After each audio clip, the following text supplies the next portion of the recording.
You know that feeling when the ground literally falls out from under your feet?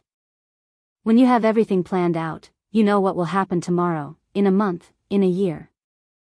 You've built your life like a house of cards, carefully selecting every detail, and you truly believe it will withstand any wind. And then one short phone call, one conversation destroys absolutely everything. Today, I want to tell you the story of the worst day of my life. A day I hated with all my heart back then, which seemed like the end of the world to me, but which eventually turned out to be the best thing that could have ever happened to me. It was a regular Tuesday. One of those gray, unremarkable mornings when you do everything on autopilot. The alarm rings at 7, a quick shower, hot coffee, traffic jams on the way to the office. I remember arriving at my workspace. I remember the hum of computers, the clatter of colleagues' keyboards, the smell of cheap office paper and freshly brewed espresso from the hallway machine. I opened my email and checked my task list for the day. Everything was as usual. I felt safe. I was part of a large mechanism, a stable cog with a good salary and health insurance. And then a message from my manager popped up on the screen. Come see me for a few minutes. I didn't even tense up. I grabbed my notebook, thinking we were going to discuss a new project. But when I opened the door to his office, something was wrong. He wouldn't look me in the eye. The conversation lasted exactly 5 minutes. I only remember fragments of phrases that sounded as if through a thick layer of water. Budget optimization, staff reduction, you are a great specialist, but the market situation requires decisions. Today is your last day. I walked out of his office holding my termination papers. The world around me suddenly felt like cotton. I mechanically gathered my things into a cardboard box. My favorite mug, a few photos, notebooks. My colleagues looked away, no one knew what to say. I took the elevator down to the parking lot, got into my car, put the box on the passenger seat, and just stared at the windshield. I didn't cry. I didn't scream. I didn't punch the steering wheel. There was just an absolute, ringing emptiness. Only 2 questions pulsed in my head. How am I going to pay my rent, and what the hell do I do now? I felt like an absolute failure who had just been thrown to the curb. The first few days turned into a complete fog. I didn't leave the house. I just lay on the couch, endlessly refreshing job sites. Every new posting felt like a mockery. Anxiety ate me from the inside. It physically pressed on my chest, making it hard to breathe. I sent out dozens of resumes, but in return, I received only automated rejections or silence. With each passing day, my savings dwindled, and along with them, my self-confidence melted away. One morning, just to distract my brain from the panic and keep from going crazy constantly replaying the worst-case scenarios, I went out onto the balcony. There, in the corner, under a layer of dust, stood an old, battered wooden chair. I had found it at a flea market a few years ago. It was covered in cracked varnish, with wobbly legs, but it had an incredibly beautiful carved back. Back then, I thought I would restore it someday. Of course, I never found the time. Until this day. I went to the nearest hardware store. I bought sandpaper of various grits, wood putty, cans of paint, brushes, and protective varnish. Returning home, I covered the floor with old newspapers and got to work. When I first ran the coarse sandpaper over the old surface, stripping away the layer of dead varnish, I felt something strange. My hands were busy. My brain stopped thinking about unpaid bills. I focused only on how the clean, living texture of the wood emerged under my fingers. I sanded for hours.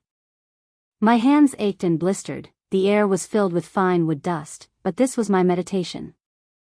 I took the chair apart, glued every joint, and filled the cracks. I filmed this whole process on my phone camera, just for myself, to see the progress and feel like I was creating at least something in this life that had suddenly become so empty. The process took a few days. I chose a deep, emerald paint color that perfectly complemented the vintage style of the furniture. When I applied the final coat of finishing wax and polished the surface with a soft cloth, I took a step back and looked at the result. It was no longer that piece of trash from the balcony. It was an elegant, stylish item with character. And I had made it with my own hands. That same evening, I edited a short video. I added calm, rhythmic music, sped up the boring sanding parts, and showed the magic of the transformation. From dirty wood to perfect emerald gloss. I posted this video online, on my half-empty page. With no expectations, no hashtags, or strategies. I just hit publish, closed the page, and went to sleep, feeling a pleasant tiredness in my muscles. The next morning, I woke up to a strange sound. My phone was vibrating non-stop, as if it had gone crazy. I reached for it, squinting at the bright screen. When I opened the app, my breath caught. The view count was updating every second. 10,000. 50,000. 100,000. Thousands of likes and hundreds of comments. People were writing. "This is incredible, you have golden hands, what color is this?" But most importantly, I saw dozens of direct messages. Strangers were asking. "How much does this chair cost? Can you restore my grandmother's dresser? Do you take commissions?" I sat on the bed, holding the phone with trembling hands, unable to believe the reality of what was happening. My little project, my attempt to escape depression, had suddenly resonated with thousands of people. And right at that moment, as if by some irony of fate, an incoming call lit up the screen. The number was unfamiliar. I answered. It was a recruiter from a large, prestigious company. They had seen my resume and wanted to offer me a position. It was the perfect offer. A stable schedule, high salary, bonuses. Exactly the same job I had lost, maybe even a little better. It was the very lifeline I had been begging the universe for just a few days ago. I listened to the recruiter's pleasant voice detailing the perks of their office, and I looked at my hands. They still had traces of emerald paint on them. I remembered the feeling of peace when working with the wood. And I remembered that terrible, paralyzing fear in my former boss's office when I realized that my stability was an illusion depending on one person's decision. This was the moment of choice. The most important choice of my life. Return to the warm, familiar comfort zone, where everything makes sense, where I would once again be just a cog waiting for Friday? Or risk everything? Give up guaranteed money and try to turn this small, accidental hobby into my life's work? Silence hung in the room. The recruiter on the other end of the line waited for my answer. I took a deep breath, feeling my heart pounding, and said, "Thank you very much for your offer. It truly is wonderful. But I have to decline. I am starting my own business." I hung up the phone and laughed. It was the laugh of someone who had just jumped off a cliff and doesn't yet know if the parachute will open. Was I scared after that? Insanely. The following months were the hardest of my life. I made mistakes constantly. I miscalculated the cost of materials and worked at a loss. I ruined clients' expensive furniture and redid everything at my own expense. I stayed awake at night trying to figure out taxes, marketing, and logistics. There were days when I sat on the floor of my improvised workshop, covered in glue and dust, thinking, what a fool I am. I should have taken that job. But every time I finished a new project, when I saw the eyes of clients picking up their renewed item, when I read their reviews, I felt alive. For the first time in a very long time, I was the master of my own life. I was no longer afraid that someone would call me into an office and say my time was up. Because now, I decided when my time began and ended. Years passed. That balcony turned into a large, bright workshop. Now I have a team, a waiting list of clients for months ahead, and a channel where I share my experience. But I never sold that first emerald chair.